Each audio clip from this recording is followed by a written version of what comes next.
सो बच्चों, फाइनली आप लोगों के पेपर हो गए खत्म। और जैसा कि हम लोगों ने बच्चों का रिव्यू देखा, इकोनॉमिक्स का पेपर मॉडरेट था।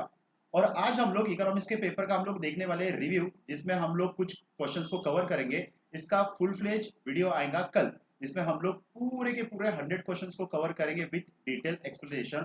और उसमें मैं आप लोगों को समझाऊंगा कि कौन सा क्वेश्चन आईसीआई के मॉडल में से कहाँ से पूछा गया है। क्योंकि मैं हमेशा बोलता हूँ ये चीज कि यार आप लोग मॉडल को प्रेफर करो। बहुत सारे बच्चे मॉडल को छोड़ के इधर उधर की बुक्स पढ़ते हैं, पर most of the time models हो गया, आरटीपी हो गया, एमटीपी हो गया, इसमें से क्वेश्चंस पूछने के चांसेस ज्यादा रहता है और ऐसा हुआ भी है। ठीक है, तो आज हम लोग क्या करते हैं, आज हम लोग एक ओवरव्यू देखते हैं कि पेपर था कैसे।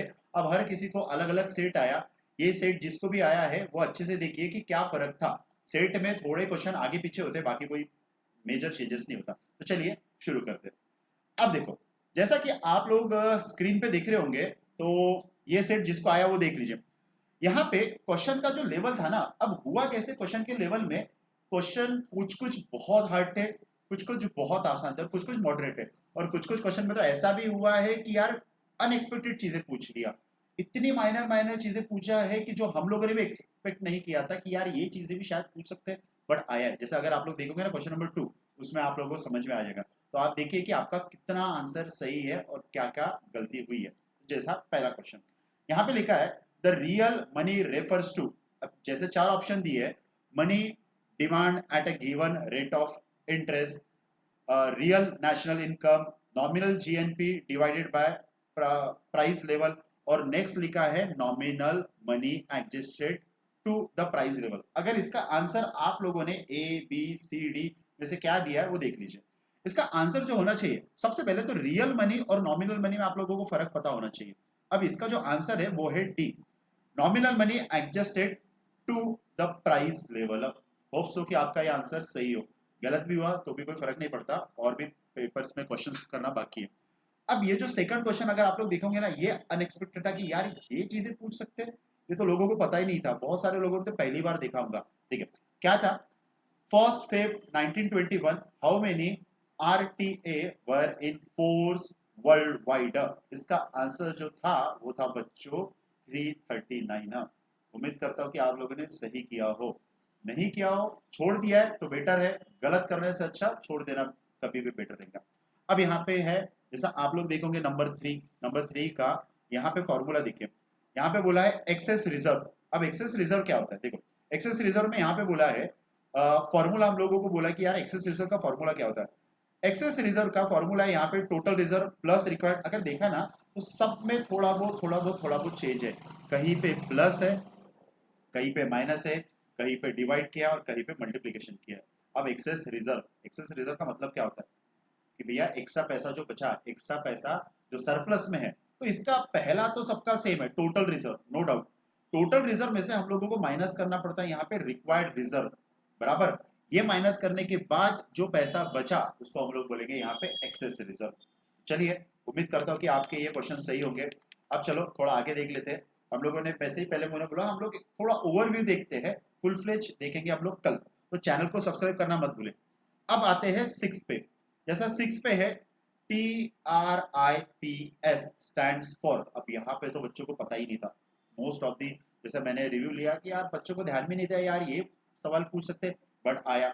अब इसका जो आंसर था, करेक्ट आंसर वो था trade related aspects of intellectual property rights. Right, ये ध्यान में रखना और इसको ना स्टार करके रखो, क्योंकि ये शायद पहली बार ही पूछा गया। क्वेश्चन नंबर 7, ये मैं बोलूंगा कि काफी आसान था क्वेश्चन नंबर 7। अब इसमें करना क्या था, इसमें आप लोगों को दो चीजें दिया था। देखिए, 1 URS इक्वल टू ₹80, बराबर।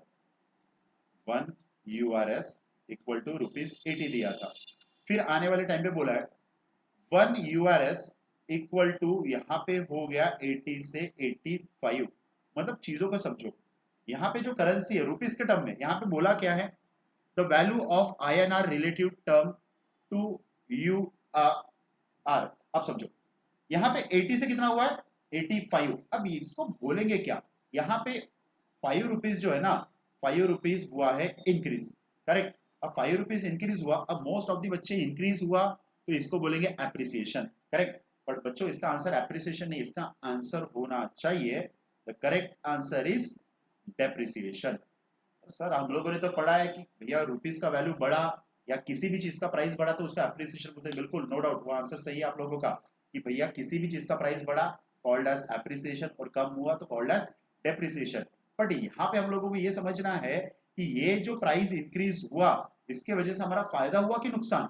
सिंपल सी बात है, क्या हो रहा है यहाँ पे हो रहा है हमारा नुकसान, और नुकसान मतलब एक तरीके का क्या हुआ, डेप्रिसिएशन। जहां हम लोगों को पहले $1 के बदले यूएस के बदले 80 रुपीज देना पड़ता था, अभी देना पड़ रहा है 85, तो यहाँ पे 5 रुपीज का हो गया है लॉस, और इसीलिए इसको हम लोग यहाँ पे बोलते हैं डेप्रिसिएशन। ठीक है, चलिए नेक्स्ट क्वेश्चन नंबर 8 देख लेते हैं।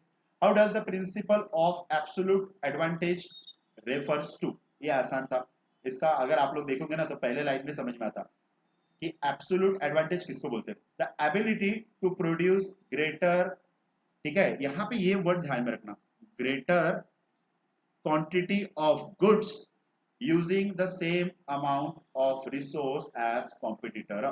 सिंपल सी बात है। नेक्स्ट था क्वेश्चन नंबर 9। क्वेश्चन नंबर 9 में भी पूछ लिया फुल फॉर्म, ठीक है, कि जैसे यहाँ पे दिया north American free trade agreement is a agreement between, किसके बीच में एग्रीमेंट था। यहाँ पे 3 चीजें थी, यूएस, राइट, उसके बाद कनाडा और थर्ड था मैक्सिको। अब यहाँ पे ना खेल क्या किया, यहाँ पे देखो, अब बहुत सारे बच्चे अगर एक भी इसमें से आंसर भूल गए, जैसे मान लो कि उनको मैक्सिको ध्यान में नहीं आ रहा, उनको ध्यान में आ रहा है यूएस और कनाडा, तो ये आंसर बन रहा है बी।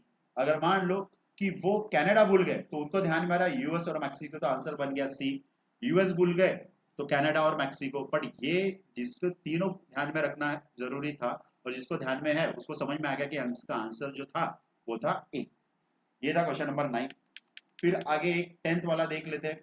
हाँ, the tariff which WTO member bind itself with a legal commitment not, ये वाली चीज मैंने आप लोगों को बताया था कि कोई भी क्वेश्चन सॉल्व करते समय नॉट, नेवर, ये वर्ड्स को ध्यान से रखना, क्योंकि इससे ना कई बार क्वेश्चन का जो सिनेरियो है ना वो हो जाता है चेंज।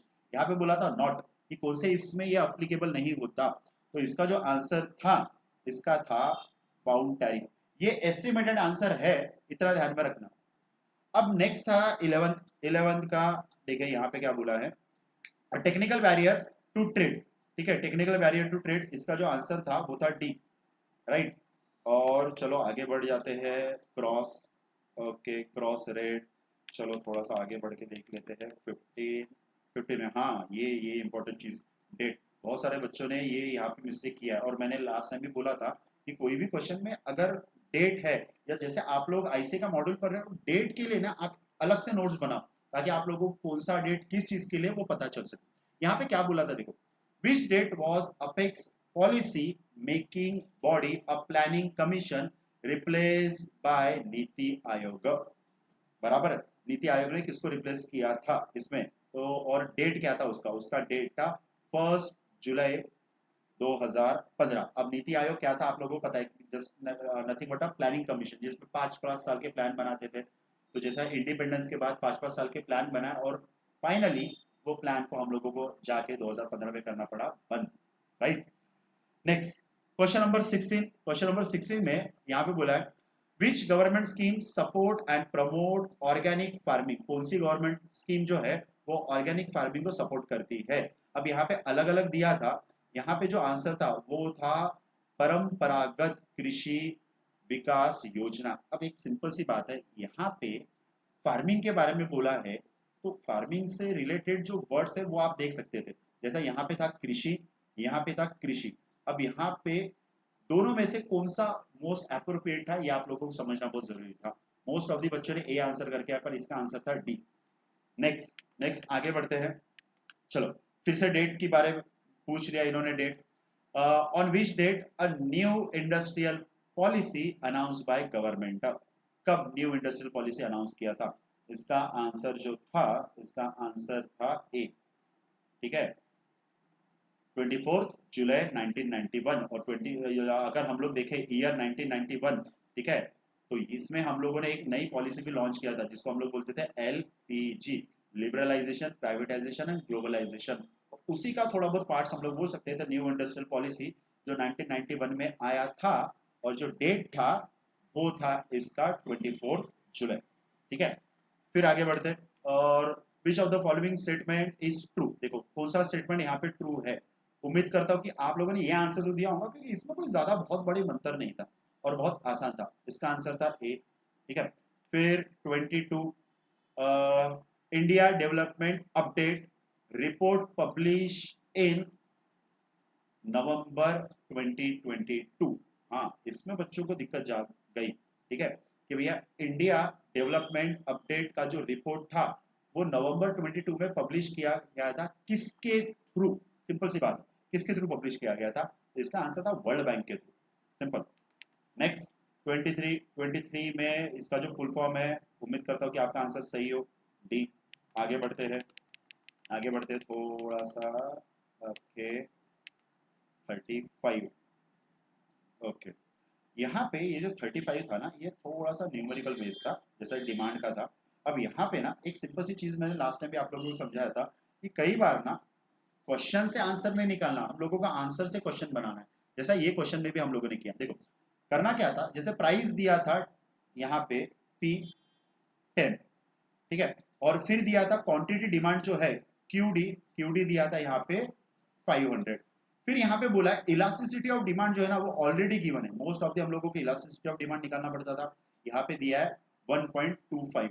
अब यहाँ पे बोला at what price the quantity to be supplied would be 20% more. तो यहाँ पे QD जो है 20% मोर, मतलब इसका अगर हम लोग सिंपली 20% देखें तो वो आता है लगभग 100। ठीक है, तो ये आपका बन जाएगा 600, और चेंजिंग क्वांटिटी डिमांड यहाँ पे आ जाएगा आपका 100। बराबर। अब यहाँ पे हम लोगों को P दिया है ना, हम लोगों को P1 पता ना चेंजिंग P पता। यहाँ पे प्राइस ही पता करना था कि यार प्राइस जो है ना, यहाँ पे चेंजिंग P नहीं बोला था, यहाँ पे हम लोगों को न्यू प्राइस पता करना था। अब इसको देखो कैसे सॉल्व करना था। सिंपल सी बात है, यहाँ पे अब आंसर सीधा नहीं निकल रहा तो थोड़ा सा अपने को टेढ़ा तरीका यूज करना पड़ेगा। करना क्या है, सिंपल फॉर्मूला देखते हैं। फॉर्मूला आप लोगों को पता है, इलास्टिसिटी ऑफ डिमांड का फॉर्मूला क्या था? Changing quantity demand divided by changing price into original price divided by quantity. अब देखो करना क्या, इलास्टिसिटी ऑफ डिमांड दिया है 1.25, चलो ठीक है। क्वांटिटी डिमांड भी दिया है 100, चलो ठीक है।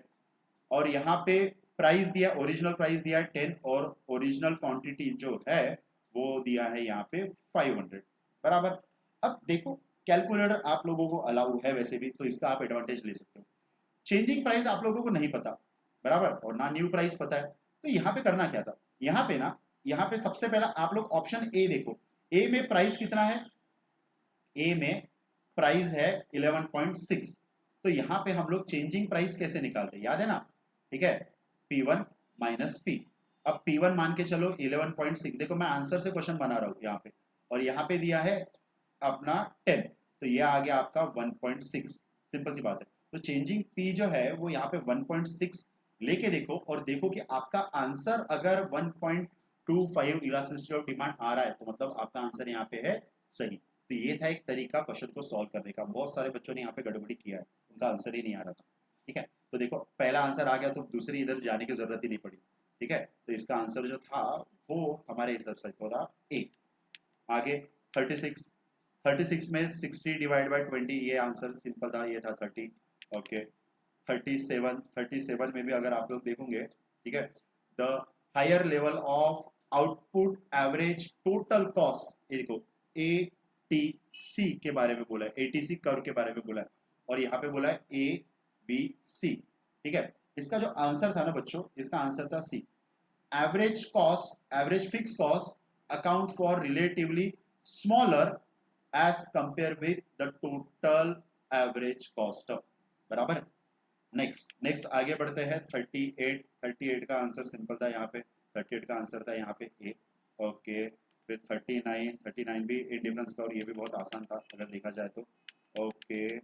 ओके, इसको आपको सॉल्व करना पड़ेगा। उम्मीद करता हूँ कि आप लोगों ने ये आंसर, ये भी काफ़ी आसान था। अगर आप लोग देखोगे ना, ये बहुत आसान चीज़ें पूछी थी क्वेश्चन नंबर 42 में, राइट। और मैंने लास्ट टाइम भी आप लोगों को बोला था एक चीज़, कि कई बार ऐसा होगा कि एक क्वेश्चन दिया है और एक क्वेश्चन से ना 2-3 क्वेश्चन के आंसर्स पूछे गए, जो कि इसमें हुआ था। उम्मीद करता हूँ कि आपका ये सही होगा। ठीक है। तो लगभग हम लोगों ने अभी अगर देखे तो ऑन एन एवरेज हम लोग 20-30 क्वेश्चन हम लोग यहाँ पे कर चुके हैं। आने वाले टाइम पे ना, जैसा नेक्स्ट वीडियो जो रहेगा उसमें मैंने आप लोगों को बोला कि हम लोग फुल फ्लेज इसका वीडियो बनाएंगे, जिसमें भी डिटेल एक्सप्लेनेशन में बताऊंगा कि यार हर क्वेश्चन का आंसर ये था तो क्यों था और आईसीआई के मॉडल में से कहाँ से पूछा गया था। तो उम्मीद करता हूँ बच्चों कि आज का जो आप लोगों को रिव्यू सेशन था वो अच्छा लगा होगा। चैनल को सब्सक्राइब करना ना भूलें क्योंकि इसी पे आएगा आप लोगों को न्यू वीडियो। तो आज के लिए इतना ही। Thank you.